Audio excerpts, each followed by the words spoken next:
दोस्तों, हमारे चैनल में आप सभी का स्वागत है। दोस्तों, मार्गशीर्ष मास में तुलसी पूजन से पाए श्री हरि का आशीर्वाद। जी हाँ दोस्तों, कार्तिक मास की पवित्रता जैसे जैसे अपने अंत की ओर बढ़ती है, वैसे ही एक और दिव्य और सुसमय का आरंभ होता है। मार्गशीर्ष मास जो स्वयं भगवान श्री विष्णु को अति प्रिय है। दोस्तों, भगवान श्री कृष्ण ने श्रीमद् भगवत गीता में स्पष्ट कहा है, मशाना मार्गशीर्षोहम, अर्थात सभी महीनों में मैं स्वयं मार्गशीर्ष मास हूँ। यह मार्गशीर्ष मास अत्यंत विशेष है। इसे अघन मास भी कहा जाता है। इसी मास में वृंदावन की गोपियों ने कात्यायनी देवी की आराधना की थी। भगवान श्री कृष्ण को पति रूप में प्राप्त करने के लिए यह महीना आध्यात्मिक साधना, भक्ति और तपस्या के माध्यम से अपने आध्यात्मिक उत्थान का समय है। जैसे आपने कार्तिक मास को श्रद्धा और निष्ठा से निभाया, वैसे ही अब इस मार्गशीर्ष मास में भी भक्ति का दीप जलाइए। ऐसा पवित्र, पुण्यदायी और कल्याणकारी समय अब शीघ्र ही प्रारंभ होने वाला है। इस वर्ष मार्गशीर्ष मास का आरंभ 6 नवंबर 2025 गुरुवार के दिन से हो रहा है। इस दिन शुभ मुहूर्त का समय रहेगा 4:52 से शाम 5:44 तक। यदि आप इस मास का पालन करना चाहते हैं तो प्रातः काल स्नान करके संकल्प लें और भगवान श्री हरि विष्णु की पूजा करें। इसके लिए शुभ समय रहेगा सुबह 5:18 से 6:37 के बीच। इसी समय आप मार्गशीर्ष मास का प्रारंभिक संकल्प ले सकते हैं और भगवान श्री कृष्ण की आराधना से इस पावन महीने की शुरुआत कर सकते हैं। चलिए मित्रों, इस पवित्र मार्गशीर्ष मास के शुभ अवसर पर हम एक अद्भुत कथा का श्रवण करते हैं। दोस्तों, बहुत समय पहले की बात है। श्वेत द्वीप नामक दिव्य लोक में स्वयं भगवान श्री हरि विष्णु आनंद पूर्वक विराजमान थे। उसी समय सृष्टिकर्ता ब्रह्मा जी उनके दर्शन के लिए वहां पहुंचे।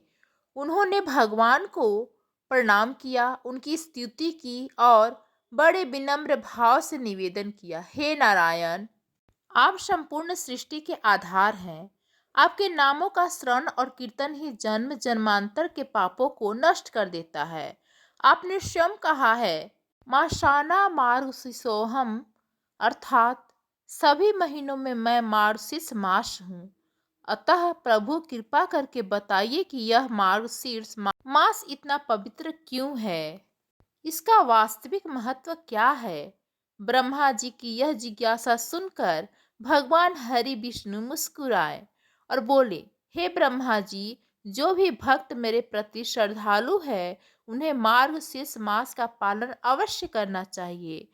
यह मास मेरी परम भक्ति प्रदान करने वाला और मोक्षदायक है। यह महीना मुझे अत्यंत प्रिय है, इतना प्रिय कि जो मनुष्य इस काल में ब्रह्मा मुहूर्त में उठकर स्नान करता है, शुद्ध मन से मेरा ध्यान करता है, उस पर मैं स्वयं प्रसन्न होकर अपना सर्वस्व अर्पित कर देता हूँ। और इसी संदर्भ में एक प्राचीन इतिहास और पवित्र कथा का उल्लेख आता है, जिसे सुनने मात्र से ही जीवन पवित्र हो जाता है। सुनिए देव, इस पृथ्वी पर एक महान आत्मा निवास करती थी, जिनका नाम था महात्मा नंद गोप। वे अत्यंत पुण्यात्मा, धर्मपरायण और सब ओर से प्रसिद्ध थे। उनके रमणीय गोकुल धाम में अनेकों गोप कन्याएं रहती थी। वे सभी गोपिकाएं भगवान के दिव्य स्वरूप पर मोहित थी। उनका मन, उनका ध्यान, उनका हृदय सब कुछ श्री कृष्ण के मधुर रूप में ही लीन हो गया था। वे सभी एक ही अभिलाषा रखती थी कि किसी न किसी रूप में वे भगवान श्री कृष्ण को प्राप्त कर सकें। भगवान श्री हरि ने ब्रह्मा जी से आगे कहा, हे ब्रह्मदेव, जब उन गोकुल की पवित्र हृदय वाली गोपिकाओं ने मुझे प्राप्त करने की अभिलाषा प्रकट की, तब मैंने उन्हें एक अत्यंत रहस्यमय उपाय बताया था। मैंने कहा, हे सुंदरियों, यदि तुम सच्चे मन से मुझे पाना चाहो तो मार्गशीर्ष मास में प्रातःकाल स्नान करो और पूरे मास विधि पूर्वक व्रत का पालन करो। भगवान बोले, तब उन सभी कन्याओं ने मेरे बताए अनुसार मार्गशीर्ष मास में प्रतिदिन ब्रह्म मुहूर्त में उठकर नदी में स्नान किया, शुद्ध भाव से पूजन किया और सात्विक अन्न का सेवन किया। वे प्रतिदिन अपने इष्ट देव को नमस्कार करती और मन, वचन और कर्म से पूर्ण संयम में रहती। जब उनका यह व्रत पूर्ण हुआ तो मैं उनकी भक्ति से इतना प्रसन्न हुआ कि मैंने स्वयं को उन्हें अर्पित कर दिया। उसी प्रेम और भक्ति के कारण मैं उनके जीवन में अवतरित हुआ। फिर भगवान हरि बोले, हे ब्रह्मा जी, यही कारण है कि जो कोई भी मुझे प्राप्त करना चाहता है उसे मार्गशीर्ष मास के व्रत की संपूर्ण विधि का पालन अवश्य करना चाहिए, क्योंकि यह मास केवल धर्म का नहीं, मेरे साक्षात साधिन्य का मार्ग है। अब ब्रह्मा जी ने निवेदन किया, प्रभु कृपा करके वह भी बताइए कि इस पवित्र व्रत की विधि क्या है। भगवान बोले, सुनिए ब्रह्मादेव, इस व्रत का आरंभ प्रातः काल में होता है। रात्रि के अंत में शयन से उठकर सबसे पहले विधि पूर्वक आचमन करो, फिर अपने गुरु और देवताओं को नमस्कार कर आलस्य त्याग दो। मन को स्थिर करके मेरा ध्यान करो और भक्ति भाव से सहस्त्र नाम स्तोत्र का या कीर्तन का पाठ करो। इसके बाद मौन धारण करके ग्राम के बाहर जाओ। शुद्ध स्थान में मल मूत्र का त्याग करके हाथ मुंह धोवो, कुल्ला करो, फिर दंत धावन करके स्नान की तैयारी करो। भगवान श्री हरि ने आगे स्नान की दिव्य विधि बताते हुए कहा, स्नान से पहले पूर्व तुलसी के मूल से थोड़ी मिट्टी उसके पत्तों सहित ले लो। अब उस मिट्टी को ओम नमो नारायणाय या गायत्री मंत्र से अभिमंत्रित करो और फिर उसे अपने अंगों पर श्रद्धा से स्पर्श करो। तत्पश्चात जल में प्रवेश कर अमोघ स्नान करो, अर्थात मन में कोई द्वेष या क्रोध ना रखते हुए शुद्ध भाव से स्नान करो। स्नान करते समय यह पवित्र मंत्र उच्चारण करो, विष्णु पाद प्रसुत्ता तो वैष्णवी विष्णु देवता त्राही नस्त्री भुवने माता संसारवतारणे। अर्थात, हे माता तुलसी, आप विष्णु के चरणों से उत्पन्न हुई हैं, आप वैष्णवी हैं, स्वयं विष्णु की आराध्या है। हे त्रिभुवन की माता, हमें इस संसार रूपी भयानक सागर से पार कराइए। भगवान श्री हरि ने ब्रह्मा जी से कहा, हे ब्रह्मदेव, जब कोई भक्त पवित्र हृदय से स्नान करने जाता है तब उसे सबसे पहले यह प्रार्थना करनी चाहिए, हे गंगे, जन्म से लेकर मृत्यु पर्यंत होने वाले सभी पापों से मेरी रक्षा करो। इस भाव से वह यह मंत्र 7 बार जप करे। फिर दोनों हाथ जोड़कर तीर्थ के जल को प्रणाम करें और श्रद्धा पूर्वक 3, 5 या 7 बार जल में डुबकी लगाएं। इसके पश्चात उसे पहले की भांति पवित्र मिट्टी को अभिमंत्रित करना चाहिए। उस मिट्टी को अभिमंत्रित करने के लिए यह पवित्र मंत्र उच्चारण किया जाए, हे पृथ्वी देवी, जिन पर अश्व और रथ चलते हैं, जिनको भगवान विष्णु ने अपने वराह रूप से समुद्र मंथन के जल से ऊपर उठाया, उन वसुंधरे, मैं तुम्हें नमस्कार करता हूँ। कृपा कर मेरे समस्त पापों का नाश करो। भगवान ने आगे कहा, इस प्रकार जब भक्त स्नान समाप्त करता है तब उसे विधि पूर्वक आचमन करना चाहिए। फिर तीर्थ के तट पर जाकर 2 शुद्ध वस्त्र धारण करे। तत्पश्चात पुनः आचमन कर देवताओं, पितरों और ऋषियों का तर्पण करे। उसके बाद अपने गीले वस्त्रों को निचोड़कर सुखाए और स्वच्छ वस्त्र धारण कर पुनः आचमन करे। अब तीर्थ की निर्मल मिट्टी लेकर उसे मंत्र से अभिमंत्रित करे और उसी से अपने ललाट, वक्ष स्थल, बाहु और शरीर के अंगों में ऊर्ध्वपुंड तिलक धारण करे। भगवान ने तिलक की दिव्य विधि समझाते हुए कहा, तिलक लगाते समय ललाट पर केशवाय नमः कहो और मेरा ध्यान करो।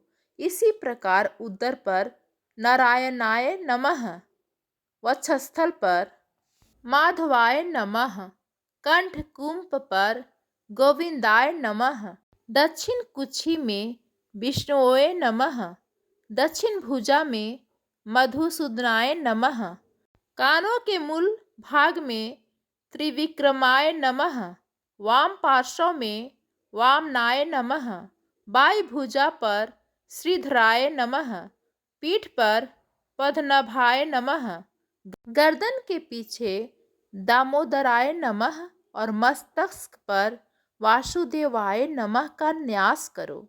इस प्रकार जो व्यक्ति प्रतिदिन भगवान विष्णु के नामों का स्मरण करते हुए ऊर्ध्व मुंड तिलक धारण करता है, वह श्री हरि के शालोक्य अर्थात विष्णु लोक की प्राप्ति करता है। विशेष रूप से जो मनुष्य मार्गशीर्ष मास में द्वारका की पवित्र मिट्टी से तिलक करता है, उसके द्वारा किए गए हर सत्कर्म का फल कोटि गुना अधिक बढ़ जाता है। भगवान श्री हरि ने ब्रह्मा जी से कहा, हे ब्रह्मदेव, जो मनुष्य अपने ललाट पर गोपी चंद का तिलक लगाता है, वह अपने समस्त शुभ कर्मों का अक्षय फल प्राप्त करता है। विशेषकर जो व्यक्ति प्रतिदिन शुद्ध भाव से अपने ललाट पर सुंदर ऊर्ध्वपुंड तिलक धारण करता है, वह मेरे परम धाम में स्थिर रहता है। ऐसा भक्त जहाँ रहता है, वहाँ मैं स्वयं और देवी लक्ष्मी सहित निवास करता हूँ।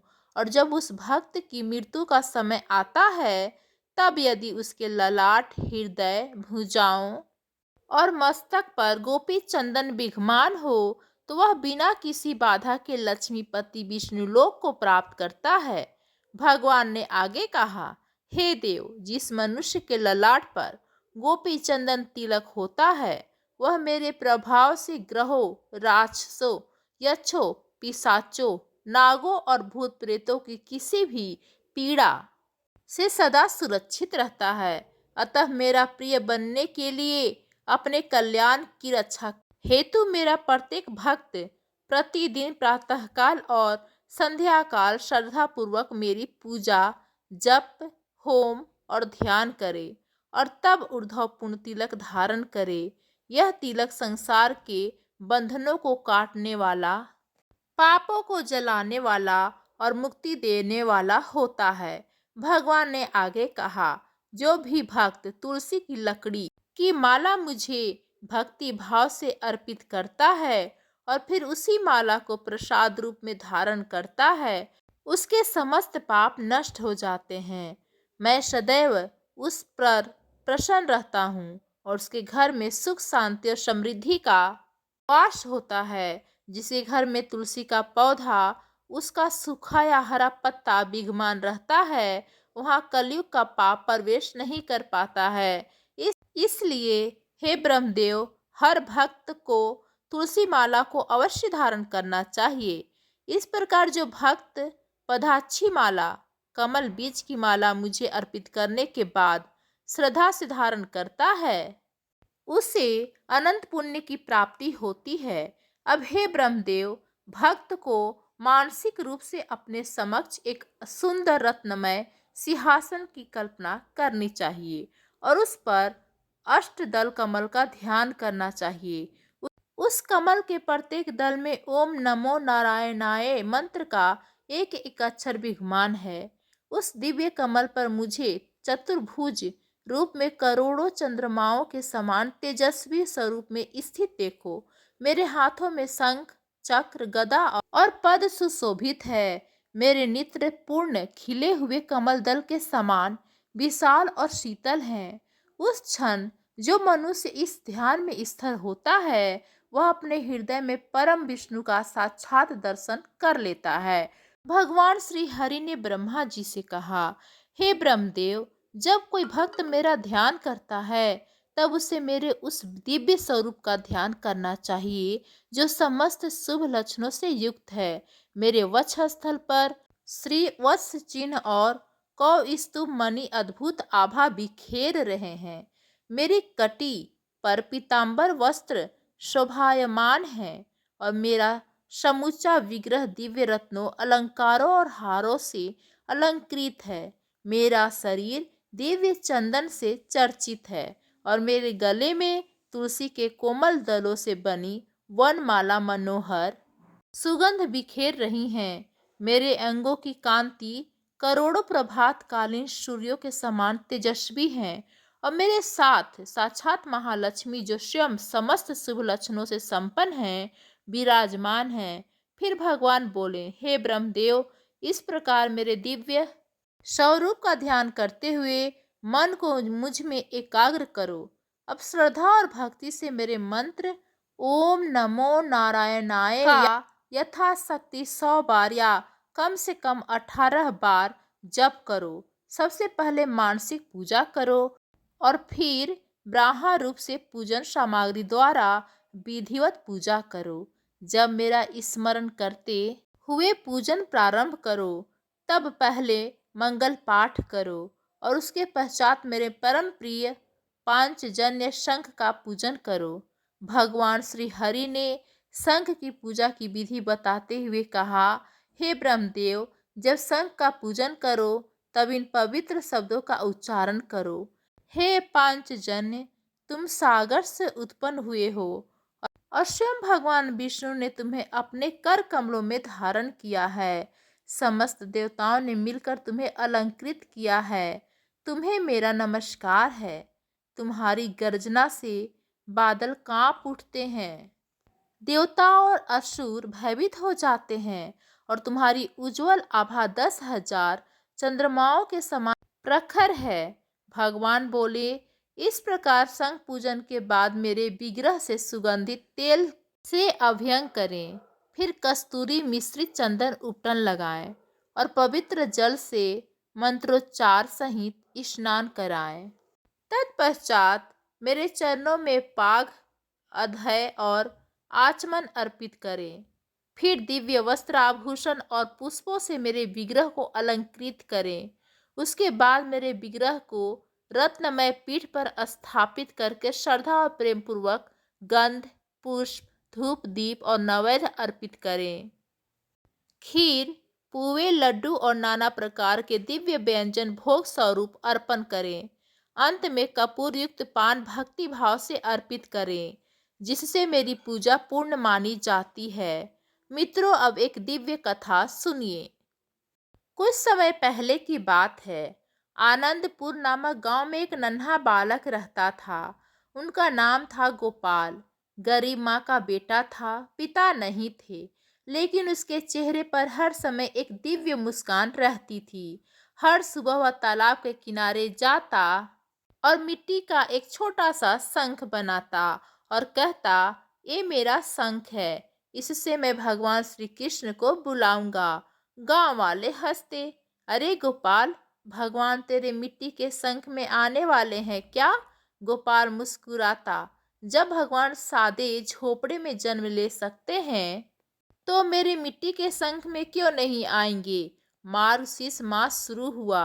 गांव के लोग बड़े आयोजन कर रहे थे, पूजा, भोग, दान, पर गोपाल के पास कुछ नहीं था। तब तालाब पर गया, अपने मिट्टी के शंख को जल से भरा और उसमें तुलसी का एक छोटा सा पत्ता डालकर बोला, हे गोपाल कृष्ण, मेरे पास तो बस यही है। अगर तुम सच में मुझसे प्रेम करते हो तो आज आना जरूर।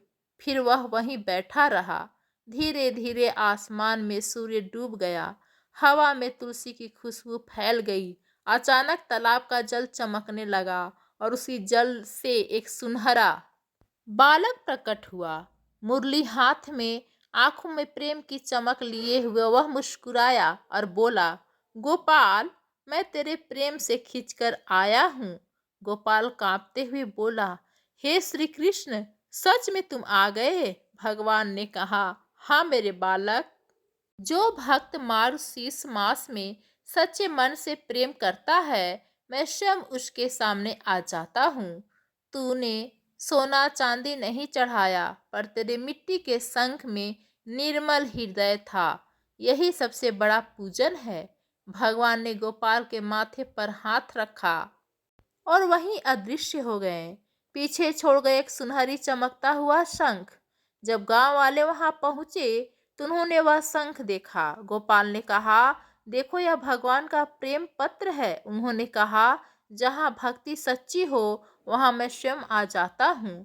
जब गोपाल बड़ा हुआ तो उसका नाम पूरे राज्य में प्रेम योगी गोपाल के रूप में प्रसिद्ध हुआ।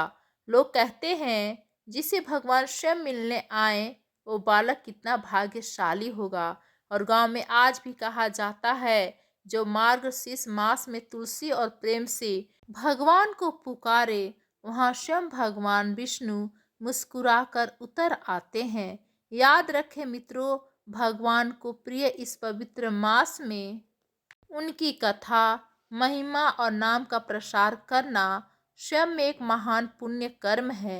जो इस कथा को सुनता और सुनाता है वह न केवल अपने पापों से मुक्त होता है बल्कि भगवान श्री हरि के लोक में स्थान पाता है।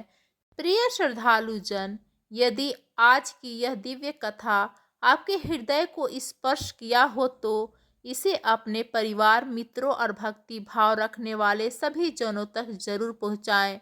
वीडियो को प्रेम पूर्वक लाइक करें और हमारे चैनल को सब्सक्राइब करें, ताकि जब हम अगली बार पावन कथा लेकर आए तो आपको सबसे पहले सुनने का सौभाग्य प्राप्त हो सके। धन्यवाद दोस्तों।